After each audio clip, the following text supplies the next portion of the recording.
করছেন একটা, আপনার মাথার মধ্যে কোনো কাপড় নাই, এটা বাউলের কোনো পরিবেশ হইতে পারে না। মাথায় কাপড় দেন, এটা আমার একান্ত পার্সোনাল ম্যাটার। পরে নাও, পরে আমি কথা বলতেছি।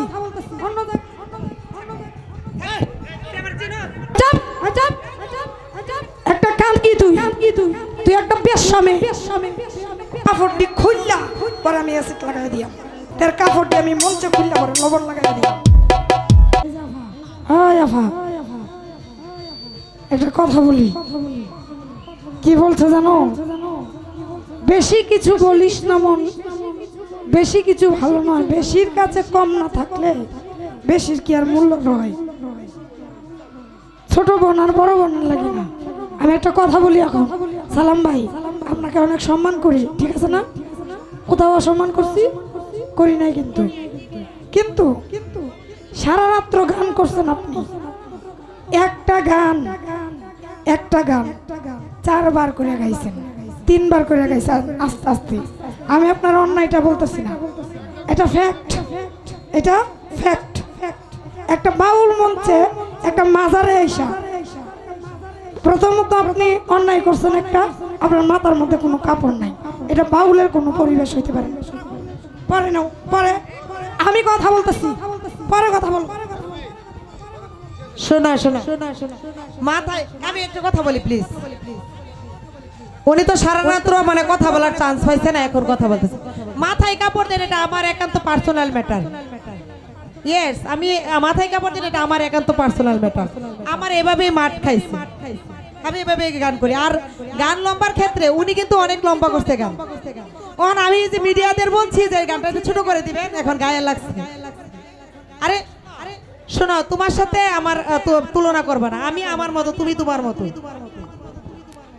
কারণ আমি আমার সাথে যদি তুমি তুলনা করো কখনোই হবে না। আর তুমি তোমার মতো, তুমি মাথায় হিজাব পরে কারণে তোমার।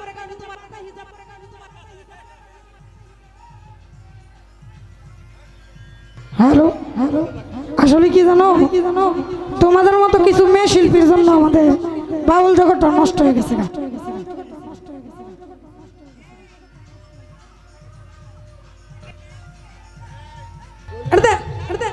টাকার জন্য আমি গান করি না। এই মেয়ে, তুই একটা বিয়াদব মেয়ে, তুই একটা বিয়াদব, তুই একটা কালচার মেয়ে।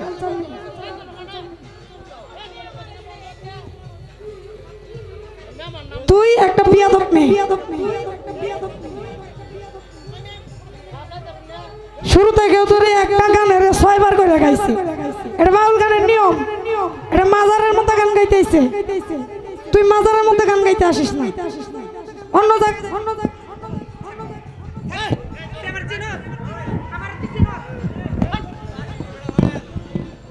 তুই আমার কিন্তু এখনো চিনছস না, তুই চিনস না এখন আমারে। কেন তুই থাক, কি করছে সে, এটা দেখছেন?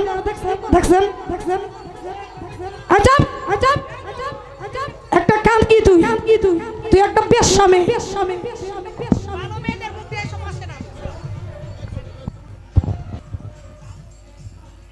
টাকা পয়সাটা মানুষের জীবনে বড় কিছু না, মানুষের জীবনে মানুষ অনেক বড়, এই মানুষের দোয়ায় মানুষ অনেক বড় হয়। আপনারা সকলেই আমার জন্য দোয়া রাখবেন, আর দোয়া রাখবেন এই ধরনের ফাতরা আর এই বাঞ্চত কিছু শিল্পী আছে যাতে ঠিক করতাম পারি। আর একদিন যদি কোনো মঞ্চে পাই, এটা আমার বাড়ি দেখে আমি কিছু কইছি না, এর কাপড় দি খুললা পরে আমি অ্যাসিড লাগাই দিয়াম। এটা আরেকবার একটা কিরা গাছিলাম এই দরবার কারণে দেখে, এটা আমি মানে এটা আল্লাহ পূরণ করে দিছে, অলি রুসিল্লাহ আমার পূরণ করতে হয়েছে না। কিন্তু আমি যদি আরেকদিন কোনো মঞ্চে ওরে পাই, মদন থানা ছাড়া, কারণ বাড়িতে যদি বেশি কিছু কই তাহলে কবে যে বাড়ির যা লাগি কইছে। কিন্তু এটা আমি কসম কেটে যেতেছি এই মঞ্চে, এই সারির সাথে যদি কোনোদিন আমার গান পড়ে, তার কাপড় দিয়ে আমি মঞ্চে খুললে পরে লবণ লাগাই দিই।